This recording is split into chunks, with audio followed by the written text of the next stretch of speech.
Every year, powerful earthquakes strike cities around the world. Entire neighborhoods are reduced to rubble, highways crumble, and older buildings collapse in seconds. And yet, some of the tallest skyscrapers, weighing hundreds of thousands of tons, remain standing. It almost seems impossible. How can a 100-story tower survive forces that can flatten everything around it? The answer lies in decades of engineering, and in a set of design secrets that turn the most rigid structures we've ever built into some of the most resilient. Skyscrapers are marvels of engineering, but they also represent one of the greatest risks during an earthquake. The taller a building is, the more it sways at the top, and the heavier it is, the greater the force it places on its foundation when the ground begins to move. In theory, that should make them some of the most dangerous places to be when the earth shakes.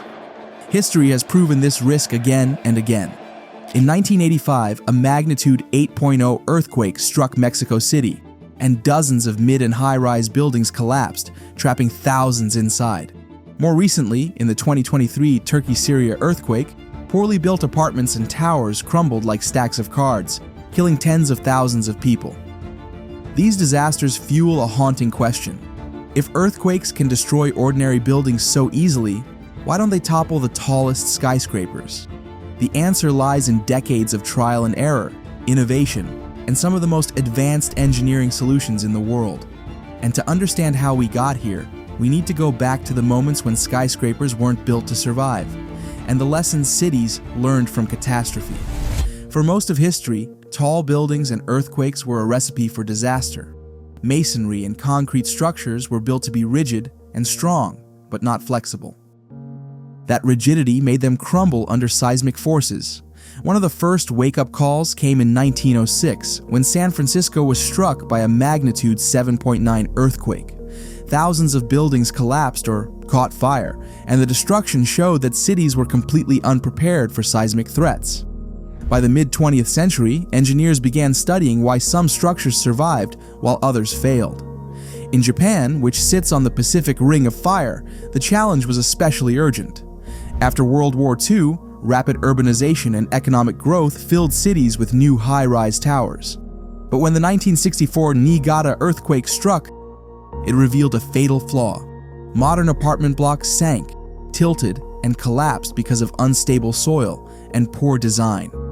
The disaster pushed Japanese engineers to rethink everything about how tall buildings should interact with the ground beneath them.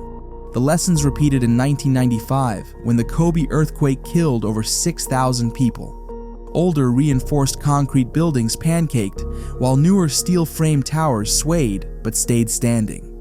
That contrast drove massive changes in Japan's building codes, forcing developers to prioritize flexibility, energy absorption, and redundancy. In other words, buildings were no longer designed to resist earthquakes by brute strength. They were designed to survive them by moving with the earth. It was a turning point in structural engineering. Out of tragedy came an entirely new philosophy of construction, one that treats skyscrapers not as immovable monuments, but as living systems designed to bend, absorb, and adapt.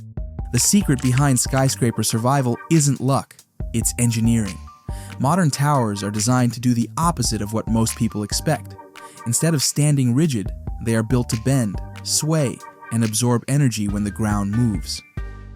There are several key techniques that make this possible. At the most basic level, skyscrapers rely on steel skeletons rather than rigid concrete walls. Steel has the unique ability to flex without breaking, allowing entire towers to sway several feet during a powerful earthquake. From the ground, that movement can feel terrifying, but it's exactly what keeps the building from snapping.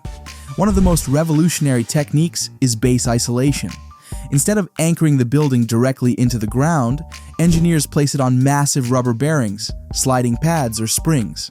When the earth shakes, the foundation shifts, but the building above it barely feels the motion. It's the architectural equivalent of shock absorbers in a car. Japan pioneered this technology, and today, thousands of its buildings, from hospitals to skyscrapers, literally float above their foundations. For the tallest towers, swaying can be dangerous for both structure and occupants. To counter this, some skyscrapers use tuned mass dampers, giant pendulums weighing hundreds of tons that hang inside the building. When the tower sways one way, the pendulum swings the other, canceling out the motion. Taipei 101 in Taiwan has one of the most famous examples, a 660-ton steel sphere suspended between its upper floors. During a magnitude 7.3 earthquake, the damper reduced movement so effectively that the building survived with minimal damage. Other skyscrapers rely on cross-bracing, diagonal steel supports that redistribute stress across the structure. Some use hydraulic shock absorbers built into their frames, literally squeezing out energy when jolted by seismic waves. These systems don't stop the movement, they control it, ensuring that forces are spread evenly rather than concentrated in one vulnerable spot. Finally, skyscrapers are anchored into bedrock with foundations that extend dozens of meters underground. This prevents them from sinking, tilting, or toppling, even when the surface soil liquefies, a common risk in earthquakes like Niigata 1964. Taken together, these methods transform skyscrapers from brittle monuments into dynamic machines built for survival.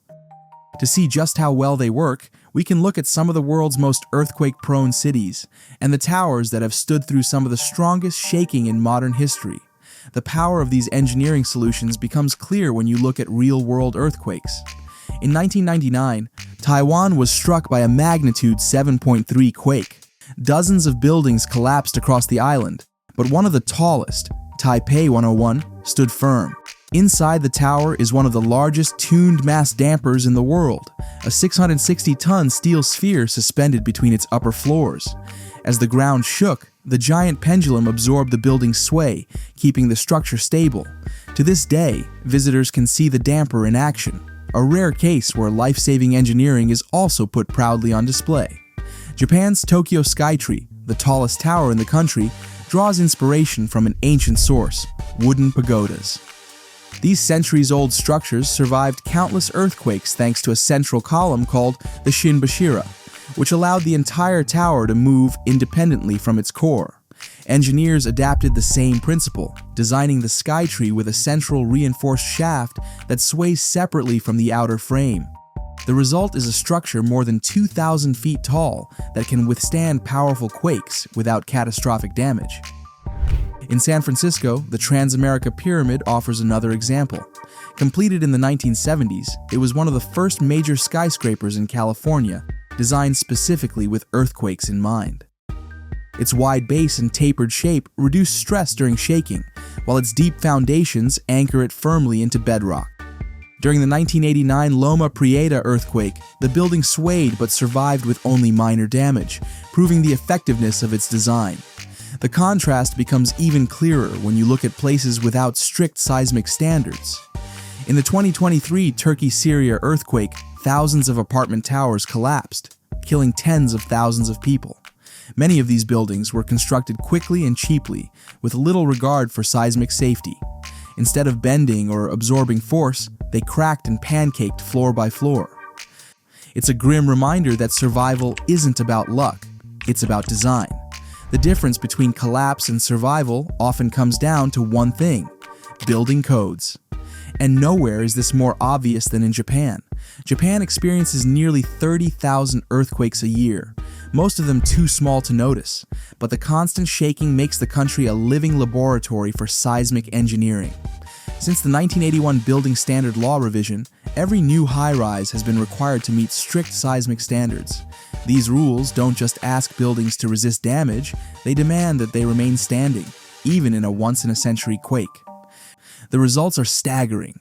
In the 2011 Tohoku earthquake, one of the most powerful ever recorded at magnitude 9.0, thousands of older structures along the coast collapsed or were swept away by the tsunami. Yet in Tokyo, more than 200 miles from the epicenter, hundreds of skyscrapers swayed for minutes without collapsing. Many offices saw ceiling tiles fall or walls crack, but the towers themselves remained structurally sound. Not a single modern high-rise in the capital came down. Engineers often explain this survival with a concept called life safety performance. The goal is not to build a skyscraper that comes through an earthquake completely undamaged. That would be impossible. Instead, the goal is to build structures that protect the lives inside them, even if the building itself requires repairs afterward. A study by Japan's National Research Institute for Earth Science and Disaster Resilience shows that high-rises built after the 1980s have a survival rate of nearly 100% in major quakes. By contrast, mid-century reinforced concrete towers, especially those built before strict codes, are among the most vulnerable. California follows a similar philosophy. Since the 1970s, the state has introduced increasingly strict seismic requirements for tall buildings. San Francisco and Los Angeles both require new skyscrapers to meet immediate occupancy standards, meaning they must be safe to live and work in, even after a major quake. These codes have dramatically reduced the number of catastrophic building failures, though older towers remain a concern. The data tells a clear story. Earthquakes will happen. Skyscrapers will shake.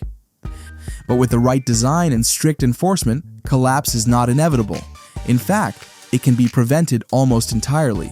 When you compare how different countries handle earthquakes, one pattern becomes obvious. Survival depends less on the strength of the earthquake and more on the strength of the rules. Take Japan's Kobe earthquake in 1995. The magnitude was 6.9, not the strongest quake the country had ever seen. Yet over 100,000 buildings were damaged or destroyed. Why? Because many of them were built before the 1981 code changes. Reinforced concrete towers with weak joints simply couldn't handle the lateral forces. By contrast, newer steel frame structures swayed violently but stayed intact. Two buildings side by side hit by the same shaking. One collapsed, one survived. The only difference was the year they were built. Now, compare that with the 2011 Tohoku earthquake. This time, the magnitude was 9.0, nearly 1,000 times stronger than Kobe. Yet modern high-rises across Tokyo remained standing. Offices had broken windows and cracked walls, but the structures were sound. The contrast between Kobe and Tohoku proves that seismic engineering isn't theoretical, it's measurable in lives saved. The difference is just as stark when comparing developed and developing countries. In Japan, Chile, and California, strict enforcement of seismic codes means skyscrapers are among the safest places to be during a quake. In Turkey, Iran, or Nepal, where codes are weaker or poorly enforced, high-rise collapses are tragically common. In 2023, Turkey's southern provinces saw entire apartment blocks fall like dominoes, while newer, code-compliant towers in Istanbul, hit by the same seismic waves, remain standing. Even within the same country, inequality plays a role. Wealthier districts often have modern, code-compliant skyscrapers, while poorer neighborhoods are filled with outdated or illegally built towers.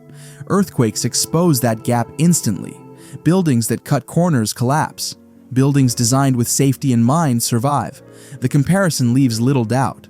Earthquakes themselves don't decide who lives or dies. Engineering and enforcement do. Skyscrapers are not just feats of architecture, they are symbols of human ambition, rising higher with every generation. But they are also reminders that ambition must be balanced with humility. The earth will always move, and no amount of engineering can stop that. The question is whether we design our cities to work with nature or to fight against it. Earthquakes are becoming even more significant in today's world. Global urbanization means more people are living in high-rises than ever before. By 2050, nearly 70% of the world's population will live in cities, and skyscrapers will become the default home and workplace for millions. That makes their safety not just an engineering problem, but a public health priority. Climate change is also making the challenge harder. Rising sea levels threaten coastal megacities like Tokyo, San Francisco, and Jakarta, while shifting weather patterns may destabilize soils already prone to liquefaction. Urban density will make future earthquakes even more dangerous. A collapse in one building could ripple across an entire district. But the bigger picture is also hopeful. Every disaster has pushed innovation further. Kobe reshaped Japanese codes, Mexico City created new engineering standards after 1985, and California strengthened retrofitting laws after Loma Prieta. Countries that once ignored seismic design are slowly catching up. And the techniques pioneered for skyscrapers are now being adapted for smaller buildings, schools, and hospitals, the places where survival matters most. In the end, skyscrapers aren't just surviving earthquakes by accident. They're surviving because entire societies have chosen to invest in safety. And that choice is what separates cities that recover from cities that collapse. Earthquakes remind us that even the strongest structures are never truly permanent. Bridges fall, highways crack, and entire neighborhoods can be erased in seconds. Yet, time and again, the tallest towers, the very buildings we expect to be most at risk, remain standing. That survival isn't a miracle, it's design. It's the result of engineers who studied centuries of destruction and turned every failure into a blueprint for resilience. From the flexible steel skeletons of San Francisco to the tuned mass dampers of Taipei and the base isolation pads of Tokyo, skyscrapers endure not because they resist the Earth's motion, but because they move with it. But this resilience also forces us to ask a harder question. If we know how to make skyscrapers survive, why don't we apply the same care to every building? Why are schools, hospitals, and apartment blocks, the places where ordinary people live and work, so often left vulnerable? The truth is that skyscrapers are proof of what's possible. They show that collapse is not inevitable, that safety is a choice. And as our cities grow taller and denser, that choice will only become more urgent. Because in the end, skyscrapers don't just survive earthquakes. They teach us a lesson about what can endure when design puts human lives above everything else.